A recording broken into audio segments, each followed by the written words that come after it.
The story is about a man named Sasaki who starts his day by taking out the trash and is greeted by a young girl, his neighbor. He responds kindly and then heads to work on the train. At his workplace, one of his junior colleagues asked him to review a settlement report. Sasaki offered some suggestions for improvement and kindly volunteered to handle the report. His colleague was pleased with this, and it made Sasaki think that the right person was chosen for the job.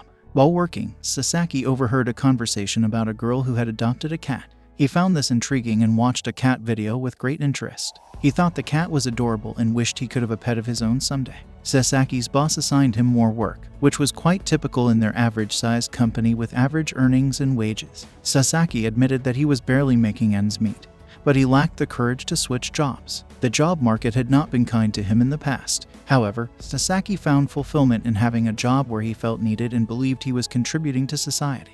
After work, his junior colleague invited him to dinner, but Sasaki declined, mentioning that he was low on cash for the month. His colleague kindly offered to treat him, but Sasaki took a rain check, hoping for another invitation. Later that evening, Sasaki went to a convenience store to buy dinner, but had no luck in a lottery for a free item. He returned home, and the little girl from earlier welcomed him back. Sasaki had dinner while watching cat videos, thoroughly enjoying them. One day, Sasaki visited a pet store and noticed that the cats were quite expensive. He wished he could afford to have a pet, perhaps even a dog. As he browsed, he heard a bird chirping, and it sounded like it was saying "pick me." Curious, Sasaki followed the sound and discovered a Java sparrow. He found it cute and surprisingly affordable, priced at 3,000 yen. Sasaki decided to bring the sparrow home, feeling a bit lonely with his 40th birthday approaching. Sasaki wondered about a suitable name for the sparrow. And to his surprise, the sparrow introduced itself as Pircarlo, an inhabitant of another world and a star sage. Sasaki thought this bird was quite talkative, even for its species.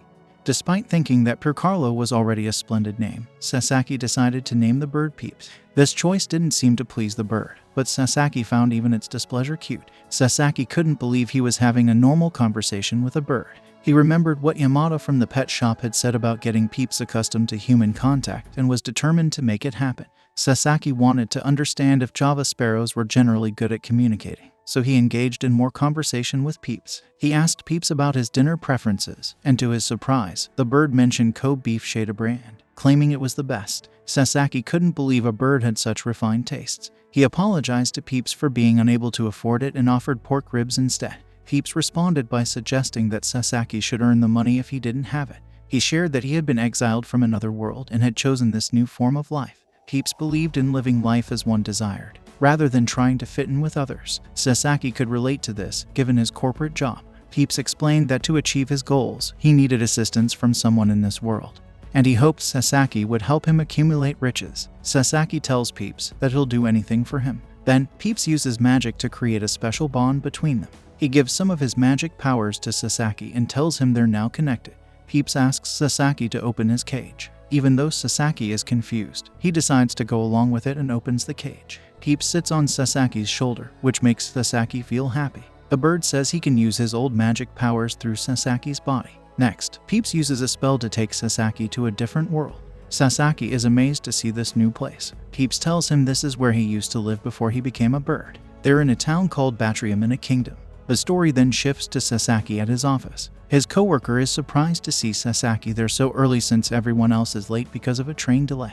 He wonders if Sasaki started getting up earlier. Sasaki says no, and then his coworker asks to talk privately. In private, the coworker suggests that they start a new business together. He plans to quit his job next month and thinks having someone experienced like Sasaki would be helpful. He promises Sasaki a better deal than his current job. Sasaki asks for time to think about it, mentioning he's busy with personal stuff. His coworker is surprised when Sasaki says he just got a pet. Sasaki felt that what was happening was just as he had expected, but he wanted to clarify that he wasn't making things up. His life had taken a remarkable turn since his visit to another world, and he had a new goal in mind.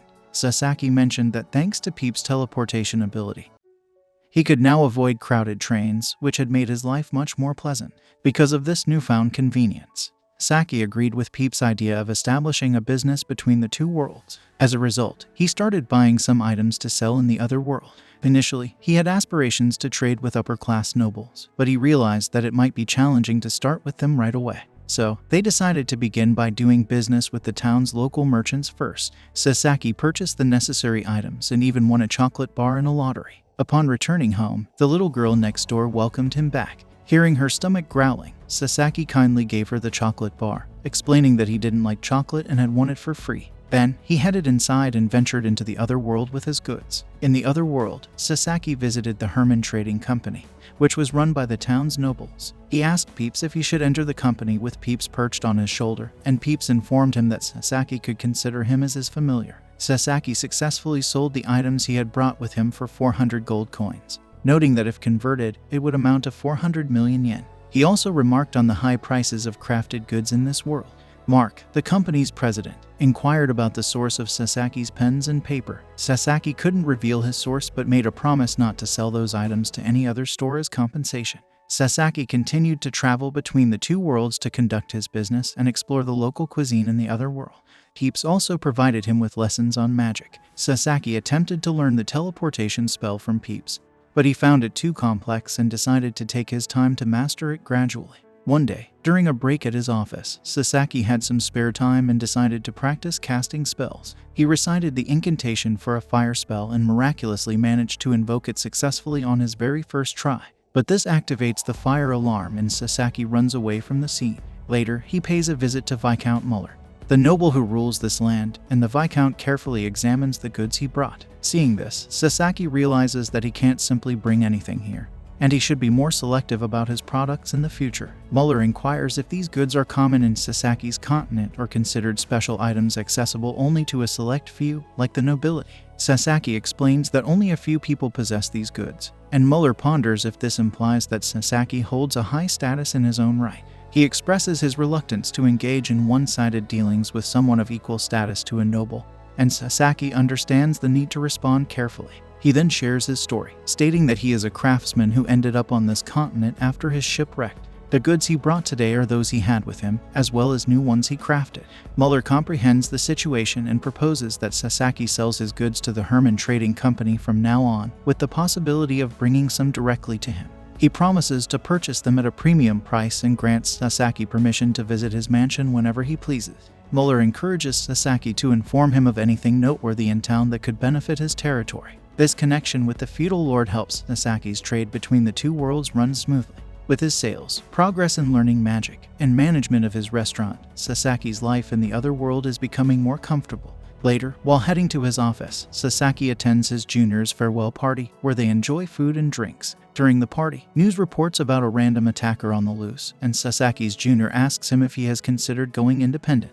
Sasaki wonders why his junior is so insistent, and his junior mentions that Sasaki seems full of energy lately, radiating an I-can-do-it aura. Sasaki jokingly attributes it to his new bed, which allows him to sleep better. He's been staying in an inn in the other world where the beds are quite large, so his own bed at home feels cramped now. He contemplates switching between the two beds. On his way home after the party, he encounters a dangerous situation. He narrowly dodges ice shards hurled at him and witnesses a man using superpowers to attack a woman. Initially, he considers fleeing but becomes concerned for the woman's safety, suspecting that the attacker may be the one from the news. Sasaki intervenes by using an ice shard to freeze the assailant, though he doesn't want to kill him. He's unsure how to stop the spell, but the woman intervenes, turning the ice into water, and then points a gun at Sasaki. She inquires if Sasaki is a psychic and where he's from. She asks if he was the one who used the ice attack. Sasaki confirms his involvement and explains that he recently discovered these powers. The woman is astonished that she was saved by a random psychic and asks Sasaki to come with her, assuring him that she won't harm him. Sasaki wonders if they might be magicians like him and hopes to learn more from her.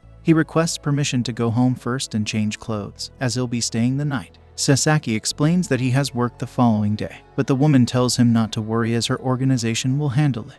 Later, Sasaki shares all the details with Peeps, who remarks that he can't sense any mana from the woman. Peeps suggests that she might be using a different phenomenon from magic, and speculates that their worlds might have similar phenomena but operate on entirely different principles. Sasaki realizes that this could be a groundbreaking discovery, and Peeps agrees that they should learn more from her. Sasaki invites Peeps to accompany him, and Peeps agrees. Sasaki is about to leave when his neighbor, the little girl, asks if he's going out. Sasaki confirms this, and she expresses sympathy for him being out so late. She then asks if they can talk for a moment, but Sasaki, in a hurry, suggests they chat another time.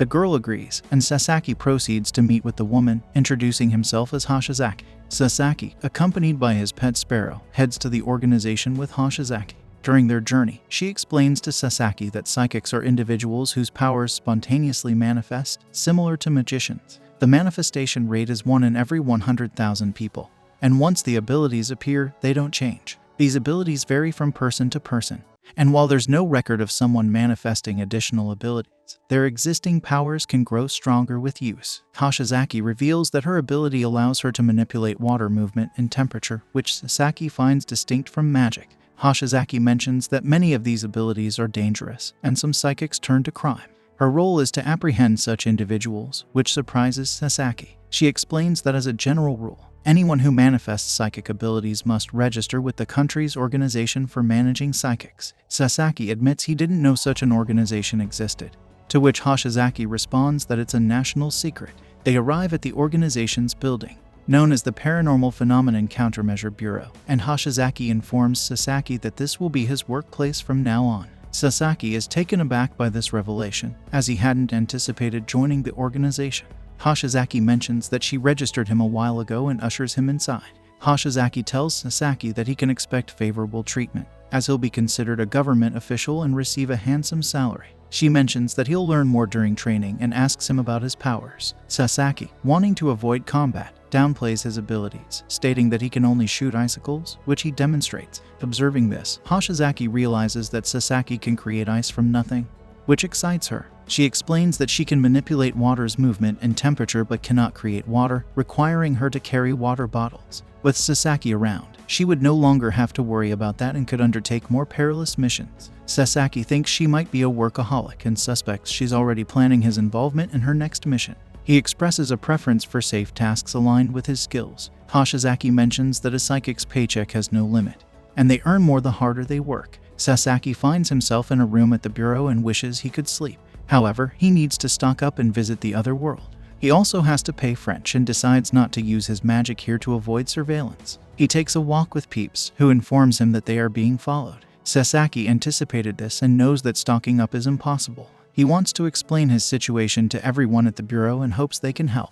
Peeps suggests that several hours in the other world will only be a few minutes here, so Sasaki should go there under the pretext of using the restroom. Sasaki teleports to the other world from a convenience store restroom, informs Mark about needing more time for their next deal, and pays French's wages. The next morning, someone rings Sasaki's doorbell at 6 a.m. It turns out to be Hashizaki, who tells him it's time for work. Sasaki hesitates, wanting to report to someone higher up and verify if this is a legitimate workplace. Hashizaki expresses annoyance with his hesitation and suggests they stop by the bureau on the way. She asks him to get dressed. The section chief of Hashizaki's department, Akutsu, arrives and comments on Hashizaki's enthusiasm for work but advises her not to involve Sasaki without permission. Akutsu introduces himself as Sasaki's immediate superior and gives Sasaki a new phone. He explains that they will contact him using this phone and asks him to carry it at all times for emergencies. Sasaki isn't too happy about having to carry the phone around, and he considers leaving it in the other world to avoid being tracked. Akutsu, his superior, then leaves, telling Sasaki to contact him if needed.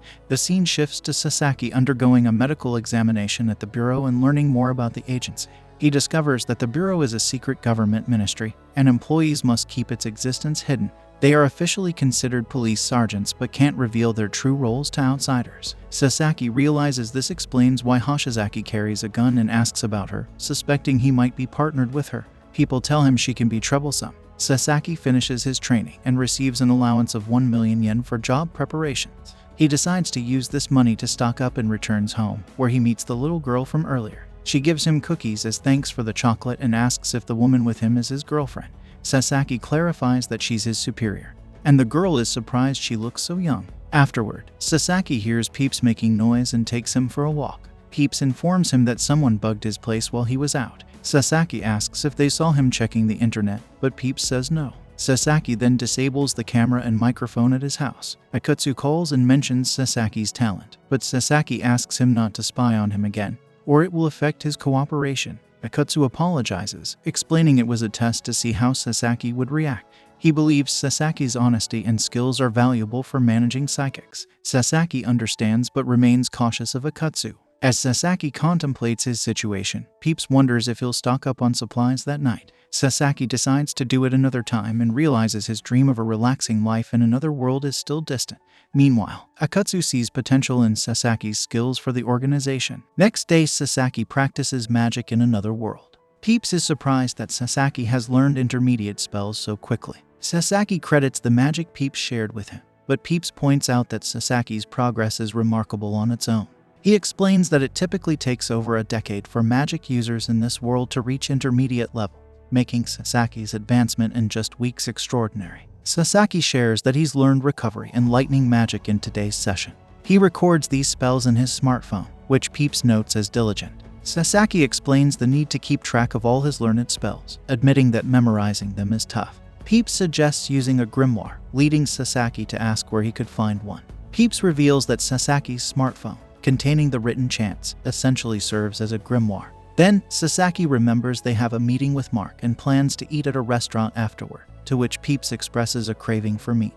Next, we see Sasaki showing walkie-talkies to Mark, who is amazed by them. Sasaki explains they run on fuel, showing him the batteries. He mentions the limitation of the devices stopping once the battery runs out, but Mark remains impressed. Sasaki is pleased, relieved he won't be stuck with unsold stock.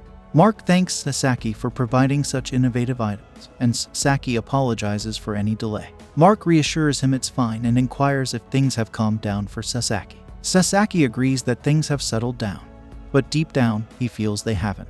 Mark then surprises Sasaki by asking to buy all his walkie-talkies, promising a great offer. Sasaki is curious about why, and Mark reveals that Viscount Muller instructed him to purchase any exceptional products Sasaki brings. Mark explains that this request is likely due to rising tensions with a neighboring country, and he advises Sasaki to stay cautious. The scene shifts to Sasaki meeting French outside his restaurant, which is doing well. Sasaki hands French his monthly pay and some new recipes, asking him to try making them. French suggests discussing the details inside. After explaining the recipes and having lunch, Sasaki leaves the restaurant.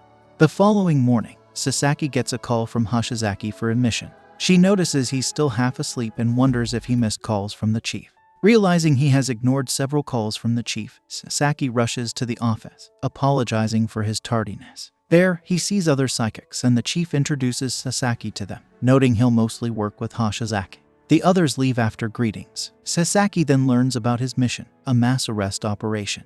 The chief explains they're targeting a group operating in the city, composed of unregistered psychics. Sasaki questions if the arrests are due to the group's refusal to register, but the chief clarifies it's because one of their members misused his powers to cause harm. Sasaki realizes the man who attacked Hashizaki is part of this group, and the chief adds that other members are likely involved too. The chief explains they've been investigating this group for some time and have recently located their hideout. The immediate goal is to apprehend them to prevent more incidents. The scene shifts to Sasaki and other psychics heading to the group's hideout. Sasaki is anxious, and Hashizaki advises him to stay calm, reminding him he won't be fighting. Sasaki feels vulnerable, even in a support role, but the other psychics reassure him, confident in their superior abilities. Hashizaki chides them for potentially influencing Sasaki negatively, but they just laugh. Sasaki asks Hashizaki if she's scared of the confrontation, but she shares that the high risk comes with high financial rewards, which she finds exciting.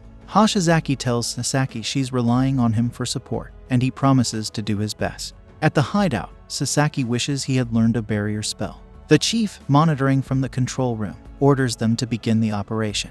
The psychics enter the hideout, calling for surrender, but find it empty, leading to confusion and suspicion. Suddenly, they hear the screams of officers in the control room through their communication devices. Communication is lost, and attackers use bowling balls and pins in the hideout as weapons against Sasaki and his group. Sasaki and Hashizaki take cover, with Sasaki first thinking the attack is wind-based but then realizing it's psychokinesis. The psychics with them panic, saying they expected these opponents to be weaker. Some flee, and others are quickly defeated, leaving only Sasaki and Hashizaki.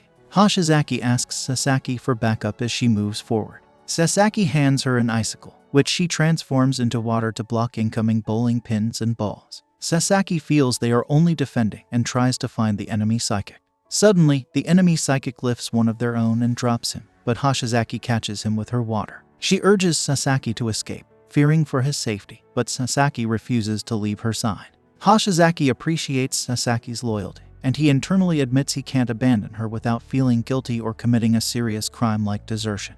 Then, one of the enemy psychics appears, surprised by their resistance. Hashizaki quickly turns her water bottle into ice, surprising the enemy with her ability to control water temperature. Hashizaki attacks, but the girl dodges and eventually knocks Hashizaki out. The enemy psychic calls out for Sasaki, threatening to kill Hashizaki if he doesn't show himself. Realizing their squad is defeated and unsure of the enemy's numbers, Saki knows he can't outrun her. He reveals himself, and the girl notes he's new. Sasaki introduces himself, and the girl finds him unsettling, guessing he's the source of Hashizaki's water. Sasaki confirms this and is surprised she figured it out so quickly. He tries to regain some advantage, commenting on their fearsome abilities and control over the area. Curious, Sasaki asks the girl for the name of their group, and she's shocked he doesn't know them. Sasaki ponders if the girl's group is well known, and she deduces that Sasaki must be a new member of his organization. Sasaki regrets revealing his inexperience, but realizes it confirms there are more enemies present.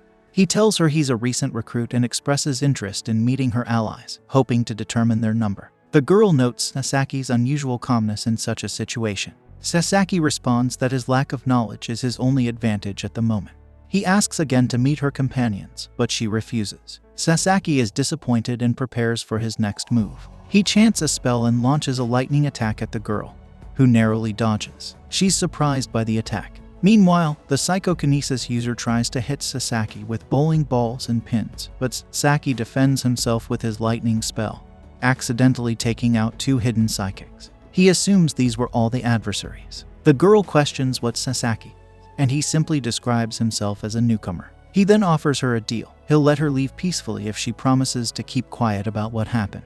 Sasaki suggests they end the confrontation in a draw, preferring to avoid further risk and injury. The girl agrees to his terms and then intriguingly asks if Sasaki would consider joining their group. Sasaki declines the girl's invitation to join her group, saying he prefers to stick with the crowd. She tells him they'd welcome him if he ever changes his mind, and Sasaki assures her he'll reach out if he does. Before she departs, Sasaki inquires about his superiors, and she agrees to release them since the fight is over. Following her departure, Sasaki reports to the chief that the enemy retreated voluntarily. The chief accepts his explanation and apologizes for the tough first assignment.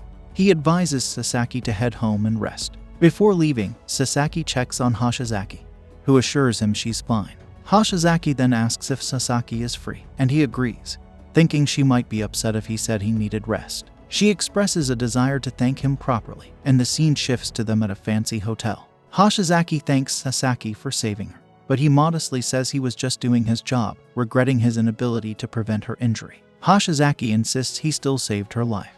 They order food. Hashizaki gets orange juice and Sasaki beer. Sasaki asks if she doesn't drink, and Hashizaki reveals she's underage, only 16, and dresses maturely so her colleagues take her seriously. She also attends school when not working. Curious, Sasaki asks why she's so dedicated to her job, wondering if she has other high school interests.